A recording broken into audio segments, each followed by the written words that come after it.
성경 말씀으로 복귀 불능선을 넘지 마십시오. 복귀 불능선을 넘지 마십시오라는 제목으로 말씀 나눌 때에 하나님께서 우리 가운데 은혜로 함께 하실 줄 믿습니다. 깊은 심해를 탐험하는 심해 잠수함들에는요, 항해사들이 목숨처럼 지키는 경계선이 하나 있다고 합니다. 그것은 바로 복귀 불능선이죠. 복귀 불능선. 이 말이 무슨 말이냐면은 잠수함이 심해를 향해 내려갈 때 추진력과 산소 또 연료의 남은 양을 계산하면서 이 선을 넘어가면은 다시는 올라올 수 없다, 기지로 돌아올 수 없다라고 정해놓은 그 마지막 한계선이 복귀 불능선이라고 그렇게 이야기를 한다고 합니다. 만약 항해사가 깊은 바다로 내려가다가 호기심이 생겨서 더 1m라도 더 내려가 버리게 되면은요, 그 복귀 불능선을 넘어가 버리면 그 잠수함은 아무리 돌아오고 싶어도 연료와 산소가 부족해서 결국은 심해의 무덤에 갇히고 마는 비극을 맞이하게 된다고 그렇게 이야기합니다. 그 선을 넘는 순간 그 심해의 탐험은 탐험이 아니라 자살로 이어지게 된다라는 것이죠. 자, 우리의 영적인 여정에도 이와 같은 복귀 불능선이라는 것이 존재합니다.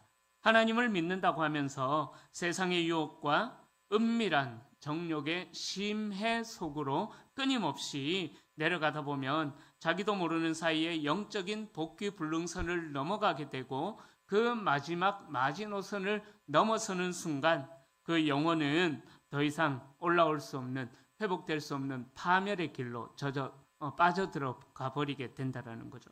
구약에서 그런 일들이 많이 일어났죠. 하나님께서 여기까지 해야 돼, 더 이상 이 선을 넘어가면 안 돼, 나의 울타리를 넘어가면 안 돼 라고 하나님께서 말씀하셨지만 이스라엘 백성들은 끊임없이 인간의 욕망을 추구하고 자신의 정욕을 추구하고 또 자신의 쾌락을 추구하면서 그 본능에 따라 죄의 어떠한 본성을 이기지 못하고 결국은 그 마지막 복귀 불능선을 넘어감으로 인해서 북이스라엘은 아수르에 의해서 다 멸망을 당하게 되고 남유다는 바벨론에 의해서 멸망을 당하게 되었다라는 것입니다. 자, 그래서 하나님께서는 그들의 죄악들, 그 복귀 불능선으로 더 이상 넘어가는 것을 용납하지 않으시고 그들의 모든 죄악들을 끝내기 위하여서 하나님께서는 이스라엘 백성들을 그렇게 아수르와 바벨론을 통해서 끝장을 내버리셨다라는 것입니다. 그렇게 끝장 내버리시고 난 이후에 그들의 회복이 이르기까지 무려 70년이나 되는 시간까지 바벨론과 페르시아에서 노예 생활을 하는 그런 안타까운 일들이 역사 속에서 일어났습니다. 자, 오늘 본문에서도 베드로는 이제 지난 시간에 우리가 살펴보았던 것처럼 지난 시간에는 진리를 분별해야 된다, 거짓 교사들에게 미혹되지 않고 진리를 분별하는 자리에 서 있어야 될 것에 대하여서 말씀드렸는데요. 오늘 본문에서 베드로는 단순히 그 거짓 교사, 초대교회 성도들을 미혹하고 유혹하는 또 거짓 가르침들을 넘어서서 왜 사람들이 쓰러지고 있는지를 경고하고 있는 것이 오늘 본문의 내용입니다. 자, 그래서 오늘 베드로 사도, 죽음을 앞둔 유언이 계속 이어지고 있는 이 베드로 사도가 남긴 경고의 말씀을 통해서 우리의 마음이 또 우리의 발걸음이 영원한 생명의 길로 나아가고자 결단하는 기도의 밤이 될 수 있기를 축원합니다.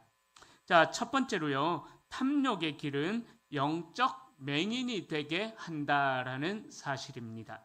자, 베드로는 오늘 본문 15절에서 진리의 바른 길을 잃어버리고 떠나서 완전히 엉뚱한 길로 행하는 그들의 영적인 현실을 15절에서 고발하고 있습니다.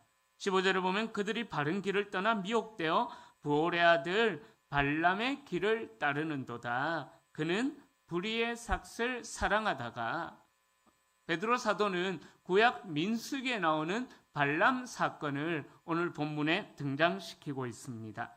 자, 당시 1세기 소아시아 교회에 침투한 영지주의적 이단들, 제가 금요일마다 말씀을 드려서 이제 어느 정도 이 영지주의에 대해서는 이해를 하고 계시겠죠. 자, 이 영지주의적 이단들은 바로 육신의 쾌락을 추구하던 자들이었어요. 영적인 세계를 부인하다 보니까는요, 이들은 육신의 쾌락, 제가 첫 시간 때 말씀을 드렸던 것 같아요. 노세 젊어서 노세, 이런 것들을 추구하면서 살았던 자들입니다. 자, 그러다 보니까는 이 1세기 소아시아 교회에 침투한 이 영지주의와 같은 이단들은 자신의 정욕과 자신의 방탕함을 정당화시키기 위하여서 구약에 나왔던 인물들을 교묘하게 재해석하는 일들, 그런 일들이 많았다라는 거예요. 요즘 이단들이 성경을 교묘하게 한 번쯤 살짝 긴가 민가 맞는가 아닌가 고민하게 만들 정도로 교묘하게 꼬아서 이야기하는 것처럼, 그래서 성도들을 미혹해 했던 것처럼 당시 1세기 교회에서도 거짓 교사들과 철학을 신봉하는 자들과 영지주의자들과 같은, 발음이 안 되네요. 영지주의자들과 같은 그 자들이 교묘하게 그렇게 구약의 역사들을 재해석하는 일들이 많았습니다. 자, 그래서 베드로는 그들의 정체를 정확히 꿰뚫어 보면서 그들이 걸어가는 길이 비록 선지자라는 직분에 있었음에도 불구하고 모압 왕이었던 발락이 제시하는 금과 은과 여러 가지 뇌물에 매수되어 가지고 이스라엘을 저주하려고 했던 발람 선지자의 사건을 이야기하고 있는 거예요. 발락이라는 사람은 왕이었고, 이 발락이라는 사람이 발람이라는 선지자를 꼬드겨 가지고 이스라엘 백성들을 저주해 달라, 뇌물을 주면서 그렇게 이야기했던 그 사건을 이야기하면서 이 거짓 교사들이 걸어갔던 길이 바로 발람의 길이다라고 그렇게 고발하고 있는 것입니다. 그런데요, 발람은 처음부터 이런 자가 아니었어요. 처음부터 우상 숭배자도 아니었고 하나님의 선지자로 세움을 받았던 사람이었습니다. 하지만 발람의 가장 큰 비극은 그가 하나님의 음성을 들을 수 있는 신령한 선지자였음에도 불구하고 눈앞에 보여지는 뇌물들, 자기의 마음을 유혹하는 그 물질들에 자기의 마음이 빼앗겨가지고 하나님의 음성을 전달하기를 거부했다라는 것입니다. 눈앞의 물질과 명예에 눈이 멀어졌다라는 거죠. 탐욕이 그의 영혼에 들어오는 순간 그는 영적인 맹인이 되어버린 것입니다. 그래서 민수기 22장을 보면은요, 탐욕에 눈이 먼 발람은 그의 길을 막으시는 하나님께서 보내신 사자를 보지 못하였던 그 사건이 있었습니다. 도리어 그 하나님의 사자를 누가 봤냐 하면은 그가 타고 가던 나귀가 하나님의 보내신 사자를 보고 발람의 발을 벽에다가 막 부딪혀 가지고, 그래서 발람으로 하여금 앞으로 못 나가게 하도록, 그래서 오히려 이 짐승인 나귀가 자기 주인 발람을 보호하려고 했던 그런 사건이 일어났죠. 자, 그때 이 발람은 이 나귀가 왜 이러냐면서 막 때리기도 하고 막 그랬는데, 그때 이 나귀가 왜 자꾸 때리노? 그만 좀 때리라. 내 눈에는 저 천사가 보이는데 네 눈에는 천사가 안 보이냐 하면서 주인한테 그렇게 막 대드는 그 사건이 구약 민수기에 나오거든요. 자, 그래서 이 사건을 베드로는 16절에서 이렇게 해석합니다. 자기의 불법으로 말미암아 책망을 받되 말하지 못하는 나귀가 사람의 소리로 말하여 이 선지자의 미친 행동을 저지하였느니라, 이렇게 이야기하고 있습니다. 여기서 미친 행동에 해당하는 헬라어 파라프로니아는요, 정신이 나가다, 광기에 사로잡혔다, 우리 한글말 그대로 그렇게 해석이 되어집니다. 자, 하나님의 선지자가 물질의 탐욕에 사로잡히니까 이성을 상실한 채 광기에 사로잡혀가지고 짐승보다 더 못한 영적인 맹인이 되어버렸다. 바로 물질의 탐욕에 사로잡히니까 그 하나님의 이야기를 하는 선지자도 그렇게 되어버렸다라는 것을 이야기하고 있는 것입니다. 자, 이 발람의 광기는 비단 구약 시대 때나 또 베드로 시대 때만의 이야기가 아님을 우리 성도님들 잘 알고 계실 것입니다. 오늘날 자본주의 또 물질 만능주의가 어찌 보면은 우상이 되어버리고 신이 되어버린 이 현실 속에서 우리도 얼마든지 이 유혹을 받을 수가 있다라는 거죠. 사탄은 끊임없이 우리에게 불의의 삭을 제시하면서 바른 길에서 떠나라고 우리를 계속해서 유혹합니다. 이번 한 번만 타협하면은 잘 될 거야. 남들도 다 그렇게 은밀하게 이득을 챙기고 있어. 이러한 거짓 유혹을 우리에게 하고 있다라는 것입니다. 그렇게 이 세상의 소리, 사탄의 소리에 우리가 미혹되어 버릴 때에 우리의 영혼은 걷잡을 수 없는 복귀 불능선 아래로 떨어져 버리게 된다라는 것입니다. 그렇게 복귀 불능선 아래로 떨어져 버리면은요, 우리는 예배를 드리면서도 하나님의 임재를 느끼지 못하고 말씀을 들으면서도 그 말씀이 나와는 아무런 상관이 없는 나는 의로운 자다라는 그러한 자기 교만에 빠져버리게 된다라는 것입니다. 말씀을 듣는 중에도 나의 죄를 책망하시는 성령의 음성을 듣지 못하는 영적인 맹인이 되어버리고 만다라는 사실입니다. 사랑하는 성도님들, 우리가 예배의 의미를 기억할 때에 이 예배의 자리가 편한 자리일까요? 불편한 자리일까요? 예배라는 말을 생각해 볼 때에 예배라는 자리는요, 우리를 불편하게 하는 자리입니다. 물론 하나님의 은혜가 임함으로 말미암아 말할 수 없는, 표현할 수 없는 평강이 우리 가운데 차고 넘치기도 합니다. 저도 이 예배를 통하여서 회복이 되어졌던 경험이 있습니다.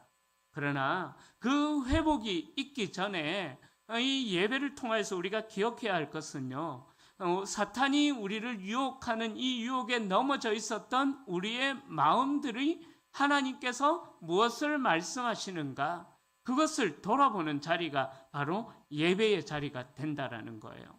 발람이 몰라서 망한 것이 절대로 아닙니다. 발람은요, 하나님보다 다른 것을 더 사랑하기 때문에 그는 그 뇌물 앞에서 무너져 버렸다라는 것입니다. 마찬가지로 발람이 그 발락의 뇌물을 받아가지고 이스라엘을 저주하러 나아갔을 때에 그의 마음은 이미 들려진 하나님이 축복하라고 했음에도 불구하고 발람은 축복을 하기를 원치 않고 저주를 하려고 마음을 먹고 그 거짓된 길로 나아갔거든요. 그래서 그 거짓된 길에서 나아가서 이스라엘을 저주하려고 할 때에 기적이 일어나죠. 분명히 자기의 생각은 저주를 선포하는데 입술에서 나오는 선포는 축복이 나오는 거예요. 그러니까 돈을 투자했던, 뇌물을 투자했던 발락 왕이 화가 나겠죠. 그죠? 저주를 하라고 했는데 왜 축복을 선포하느냐. 다시 한 번 더 발람을 또 뇌물을 주면서 유혹합니다. 그때도 또 넘어지고 세 번째도 또 넘어져요. 자, 그러니까 발람이 몰라서, 하나님을 몰라서 그렇게 넘어졌던 것이 아니라는 것이죠. 하나님보다 다른 것을 더 바라보고 있었고 하나님보다 다른 것을 더 사랑했기 때문에 발람은 무너졌다라는 것입니다. 사랑하는 성도님들, 우리의 삶에 한번 적용해 보셨으면 좋겠습니다. 우리에게 하나님의 말씀이 들려질 때에 내가 회개해야 될 부분들, 내 삶에 돌이켜야 될 부분들이 무엇인가 하나님께서는 분명하게 말씀해 주셔요. 그런데 그 들려지는 하나님의 말씀을 우리가 받아들이지를 못하고 이 정도는 괜찮은데, 이 정도는 해도 죄악이라고 생각하지 않는데 라는 안일함에 빠져서 우리는 우리에게 들려지는 하나님의 말씀보다 나의 생각을 더 추구하게 되고 또 발람처럼 자기에게 보여지는 어떠한 세상의 좋은 것들에게 마음이 빼앗겨 버려서 하나님의 말씀에 순종하지 않는 그런 일들이 있지는 않는가 돌아보셨으면 좋겠습니다. 신앙의 위기는요, 하나님의 말씀에 대한 지식 부족으로부터 생기는 것이 절대로 아닙니다. 하나님의 말씀은 이미 30년, 40년, 50년, 60년, 70년, 80년을 들었기 때문에 충분히 들었습니다. 이 시대의 교회의 위기는 말씀이 부족한 것이 아니라 말씀을 살아내는 사람이 없는 것이 부족한 교회의 위기가 된다라는 거예요. 잘 기억하셔야만 합니다. 정말 내가 하나님의 말씀대로 살아가고 있는가? 아니면은 나를 유혹하는 또 내 귀에 듣기 좋은 거짓 가르침에 내 마음이 빼앗겨 버려 가지고 그 거짓 가르침을 따라서 살아가고 있지는 않는가? 하나님의 말씀이 내게 들려질 때 나를 불편하게 하기 때문에 내가 그 자리에서 회개의 자리로 나아가야 하는데 회개의 자리로 나아가지 않고 이 정도는 괜찮아, 이 정도는 회개 안 해도 돼 라고 생각하면서 끝까지 발람의 길을 고집하는 모습들이 우리에게 있지 않는가 돌아보셔야만 합니다. 다시 말씀드립니다. 우리 교회의 위기, 우리 신앙의 위기는요, 하나님의 말씀이 부족한 것 아닙니다. 요즘처럼 말씀이 풍성하게 들려지는 시대가 언제 있었습니까? 그죠? 우리 교회도 유튜브를 만들고 나서 어떤 한 권사님은 너무 좋다고 다시 또 들을 수 있고 또 들을 수 있고 또 들을 수 있어서 너무 좋다고 권사님 한 분이 제게 수시로 이야기하셔요. 말씀 부족한 시대 아니에요. 가만히 생각해 보면은. 그러나 말씀을 살아낼 사람이 없는 것이 교회의 위기요, 신앙의 위기요, 발람과 같은 자들이 있는 것이 교회의 위기다라는 사실입니다. 그러게 성도님들, 우리의 마음이 어디를 향하고 있는지 한번 돌아보시기를 바랍니다. 꼭 뇌물, 우린 이런 거 안 받기 때문에 오늘 본문이 별로 안 다가올 수도 있습니다. 그러나 꼭 뇌물 이 한 부분에만 적용을 하지 마시고요. 내 모든 것들, 숨 쉬는 것조차도 한번 적용을 하셔가지고 정말 발람의 길을 걸어가고 있는 것은 아닌가. 우리의 모든 것들을 돌아봐서 그 영적인 맹인의 자리에서 벗어나는 거룩한 성도님들이 될 수 있기를 축원합니다. 자, 축원합니다. 할렐루야. 자, 두 번째로요. 죄송합니다. 축원합니다를 좀 크게 해야 될 것 같아요. 반응이 없으셔가지고. 자, 두 번째로요. 가짜 자유는 영혼을 파멸로 이끈다라는 사실입니다. 자, 탐욕에 눈이 먼, 자, 꼭 탐욕 하나만 생각하지 마십시다. 자, 탐욕에 눈이 먼 거짓 선생들이 성도들을 유혹할 때 사용했던 무기가 무엇이었냐면요, 베드로는 그 거짓 선생들의 실상을 구체적으로 이야기하고 있습니다. 17절에 보면은 이 사람들은 물 없는 샘이요 광풍에 밀려가는 안개니 그들을 위하여는 캄캄한 어둠이 예비되어 있다라고 이야기합니다. 그리고 19절에 보면은요, 그들에게 자유를 준다 하여도 자신들은 멸망의 종들이니 누구든지 진 자는 이긴 자의 종이 된다라고 19절에서도 말씀합니다. 자, 여기서 베드로는 거짓 교사들을 향하여서 두 가지 자연의 비유를 사용해서 고발하고 있습니다. 첫 번째는 물 없는 샘, 그리고 두 번째는 광풍에 밀려가는 안개, 이 자연을 비유로 해서 거짓 교사들을 고발하고 있는데요. 자, 이스라엘과 소아시아 그 인근의 광야 지역에서 물이 소중하기 때문에 샘이라는 것은 물이 솟아나는 샘이라는 것은 굉장히 중요한 것이었습니다. 생명 그 자체였던 것이죠. 타는 듯한 갈증을 안고 물을 찾아 헤매던 광야의 나그네가 저 멀리 오아시스를 발견하고 달려가는 거예요. 자, 그렇게 오아시스를 발견해서 달려갔는데 막상 가보니까 샘이 바짝 메말라 있다라는 거죠. 물이 한 방울도 없다면은 그 절망감이 얼마나 크겠습니까? 또한 비를 내려줄 것처럼 하늘에 먹구름이 가득 찼고 또 안개도 거셌는데, 짙었는데 거센 바람에 의해서 흩어져 버린다면은 그 물을, 생명과 같았던 물을 기다리는 자의 마음이 얼마나 허무하고 허탈하겠습니까? 자, 바로 베드로가 이야기하는 것이 이것입니다. 거짓 선생들이 외치던 화려한 교리와 또 세상의 철학이 바로 그렇게 바람에 떠밀려가는 먹구름과 같았고, 짙은 안개와 같았고, 또 셈이 말라버린 오아시스와 같았다라고 이야기를 하고 있는 것입니다.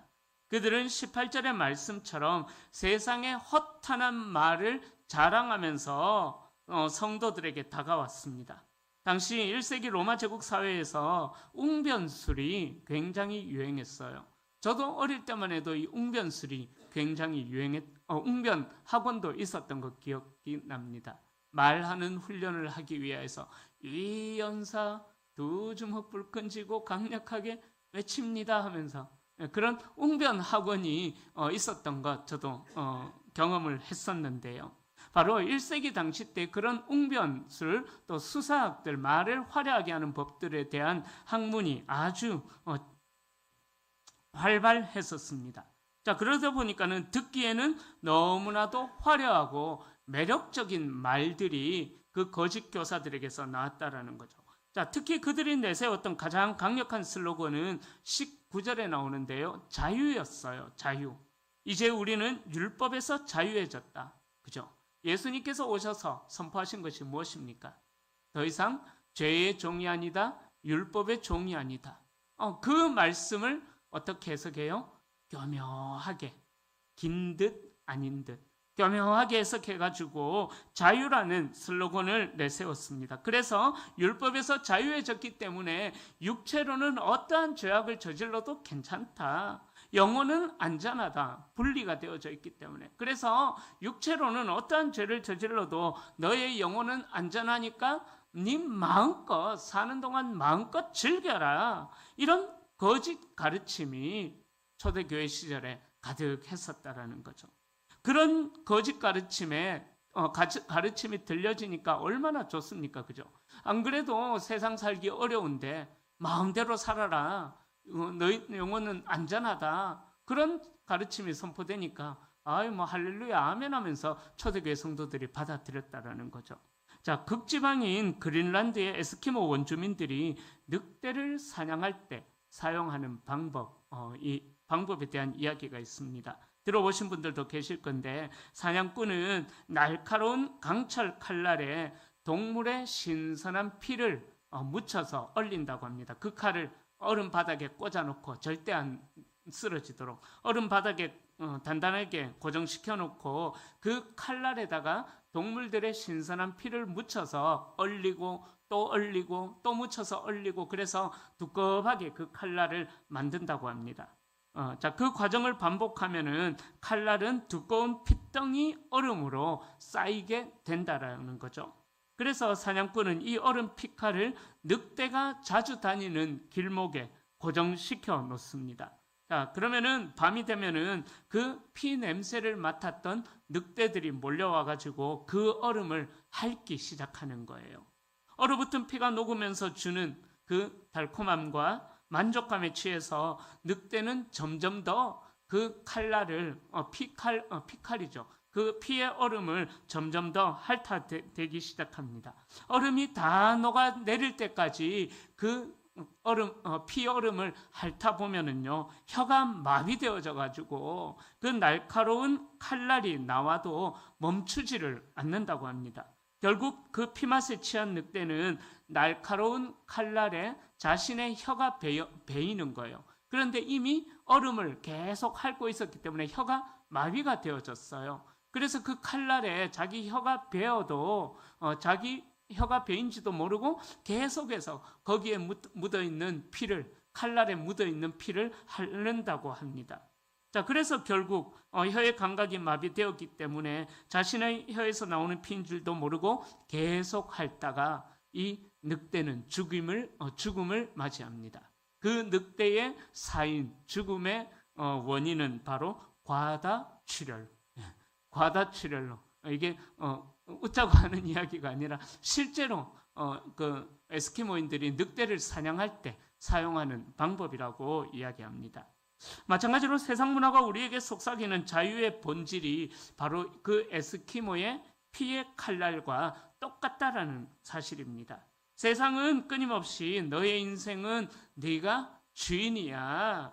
내 감정과 정욕이 이끄는 대로 행하는 것이 진정한 자유야 라면서 우리에게 그럴싸한 말로 마치 늑대가 그 피칼을 핥는 것처럼 그럴싸한 말로 우리를 유혹해서 우리를 넘어지게 만듭니다. 우리를 충동질합니다. 그래서 거룩한 계명과 신앙의 울타리를 답답한 구석으로 여기면서 거기에서 벗어나는 것이 진정한 자유가 임할 거야 라고 우리를 유혹한다라는 거죠.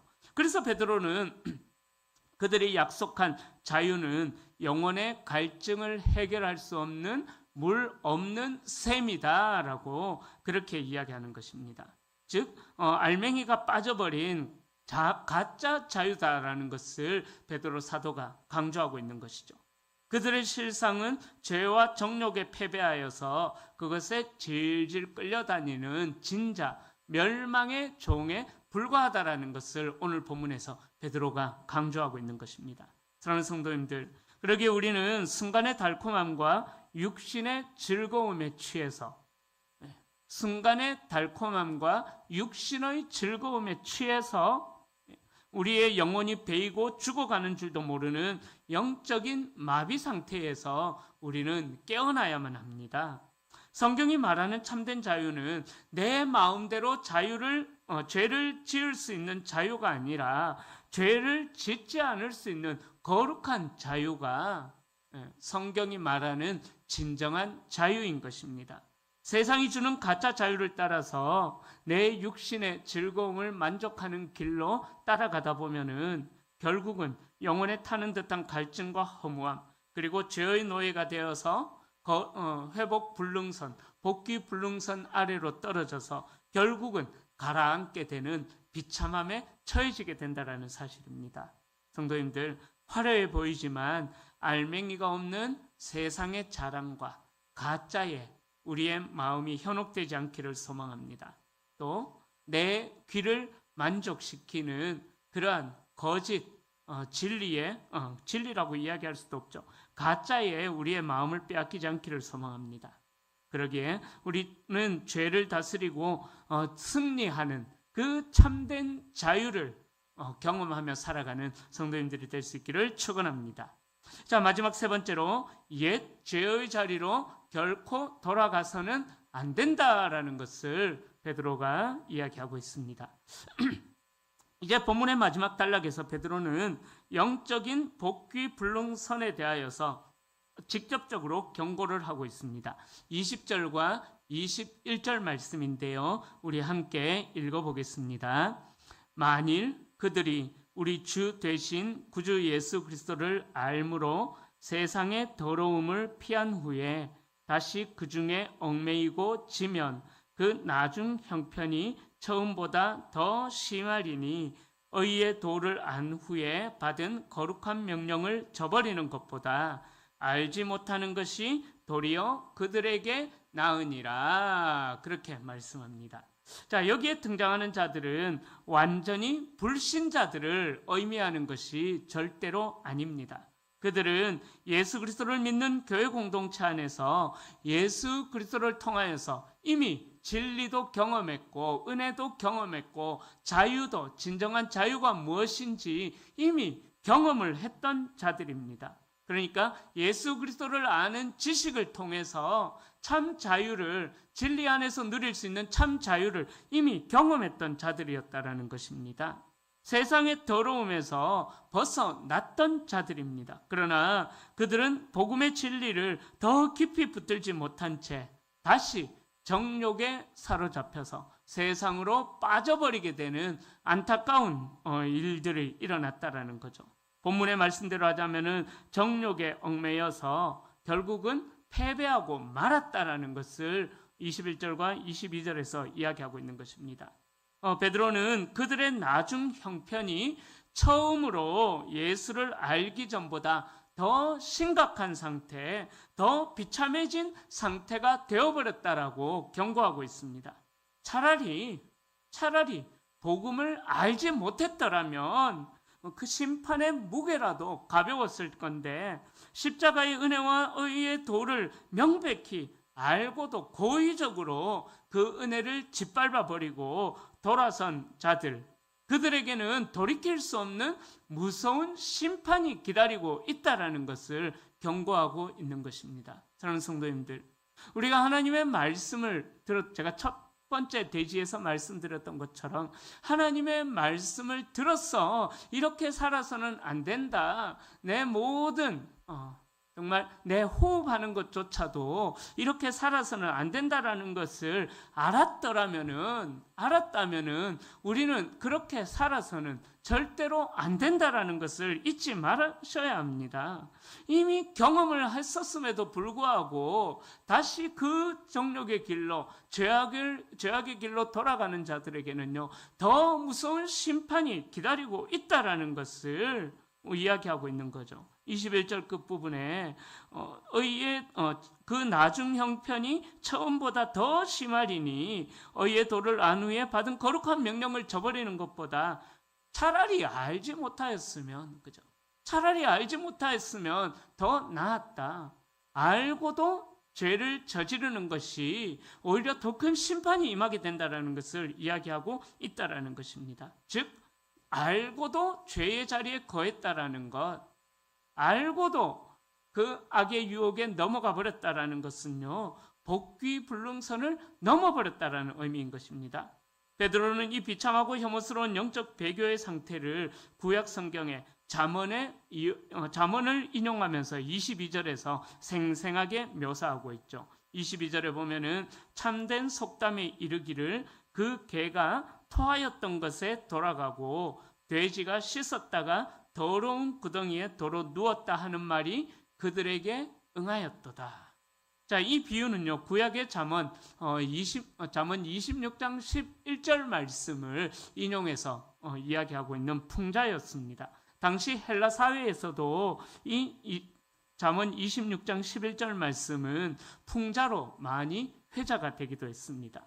개가 음식을 먹었다가 토해내놓고는 시간이 지나서 그 더럽고 냄새나는 토사물을 다시 먹는 거예요.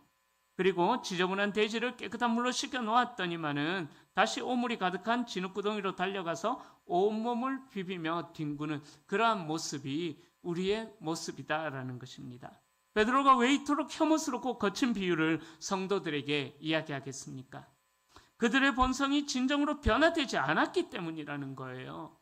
결국 자신의 본성을 따라서 개와 돼지의 자리로 돌아감으로 말미암아 파멸을 자초했다라는 것을 베드로가 이야기하고 있는 것입니다. 우리도 그러지 않을까요? 그 개가 토한 것을 다시 먹는 것처럼, 돼지가 진흙구덩이에 다시 뒹구는 것처럼, 우리도 역시 주의 보혈로 말미암아 깨끗하게 씻음 받았는데도 불구하고 다시 또 그 죄의 자리로 돌아간다라는 사실입니다. 19세기에 스코틀랜드의 위대한 영적 지도자이자 기도의 사람이었던, 제가 예전에 한번 말씀드렸던 목사님이에요. 로버트 맥체인 목사님이라는 분이 계셔요. 그 목사님은 29세라는 젊은 나이에 하나님의 부르심을 받아서 세상을 떠나갑니다. 그러나 그의 삶은 짧은 인생 동안 스코틀랜드 전체를 뒤흔드는 거룩한 부흥의 도구로 쓰임받았습니다. 맥체인 목사님이 평생 하나님 앞에서 몸부림치며 눈물로 기도했던 유명한 기도 제목이 있습니다. 이렇게 기도했어요. 하나님, 저에게 다른 어떤 화려한 은사나 세상의 명예를 주지 마시고 오직 죄를 피 흘리기까지 미워하는 거룩함을 주옵소서. 주님의 십자가 보혈로 나를 씻기셨사오니 내가 다시는 사탄이 던져놓은 정욕의 토사물로 돌아가지 않도록 내 영혼을 성령의 사슬로 묶어 주십시오. 맥체인 목사님이 그렇게 기도를 했습니다. 맥체인 목사님은 세상이 주는 안일함과 육신의 편안함이 찾아올 때마다 그것을 축복으로 여기지 않았다라는 거예요. 오히려 그것이 내 영혼을 다시 더러운 구덩이로 밀어넣으려는 사탄의 은밀한 유혹임을 직감하고 피 흘리기까지 죄를 미워하고 죄와 싸우고자 하는 거룩한 소원을 달라고 맥체인 목사님은 그렇게 자신을 쳐서 복종시켰다라는 것입니다.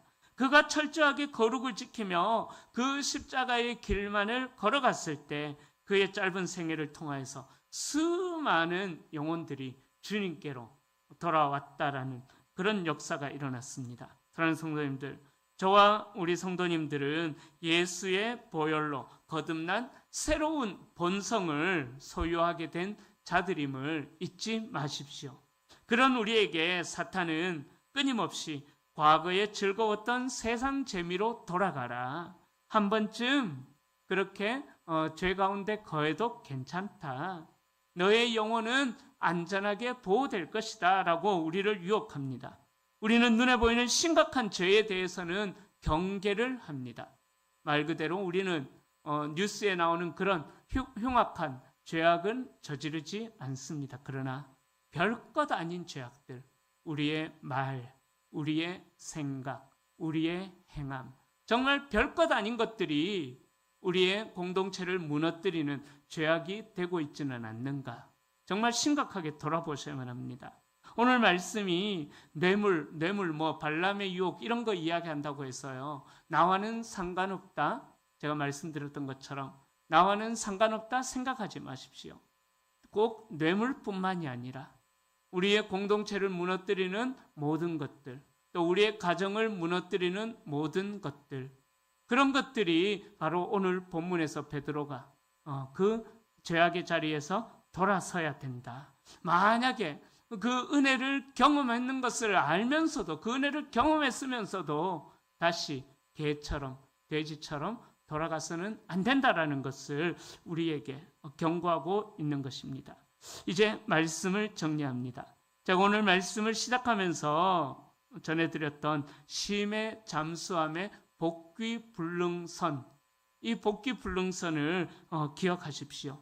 그 복귀불능선을 넘어버리면 차디찬 바다에 갇혀서 죽음을 맞이하듯 십자가의 은혜를 알고도 고의로 죄악의 길에 거하는 인생의 끝은 결국 비참한 파멸뿐이다라는 사실입니다. 그러기에 하나님을 기쁘시게 해드리지 못하였던 작은 죄악이라도 철저하게 경계하십시오. 우리는 드러나게 죄를 짓는 자들은 절대로 될 수가 없습니다. 그런 죄악은 저지를 생각도 하지 않습니다. 그러나 우리의 생각과 우리의 말과 우리의 행함을 오늘 이 밤에 돌아보십시다. 불의의 삭새, 눈이 멀어서 짐승보다 못한 영적인 맹인이 되었던 발람처럼 나를 즐겁게 했던 유혹을 따라서 가던 삶의 길을 오늘 이 밤에 거부하면서 나아가시기를 소망합니다. 주님의 보혈로 깨끗하게 씻음받은 거룩한 성전된 우리가 어떻게 또다시 그 개와 돼지처럼 다시 옛 죄의 토사물과 더러운 진흙 구덩이로 돌아갈 수가 있겠습니까? 오늘 밤 기도의 자리로 나아갈 때 우리의 무뎌진 영적인 감각이 다시 깨어나는 이 밤 되기를 축원합니다. 그래서 사탄이 내 발걸음을 묶기 위해서 던져놨던 그 모든 세상의 유혹의 그물들을 단호하게 걷어내십시오. 그래서 우리의 평생이 하나님의 기쁨이 되는, 정말 추수하는 날의 얼음 냉수처럼 하나님의 마음을 시원케 해드리는, 그래서 옛 죄의 구덩이로 돌아서지 않고 영원한 생명과 참된 자유의 길을 끝까지 걸어가는 진정한 승리자들이 다 되시기를 우리 주님의 이름으로 간절히 축원합니다.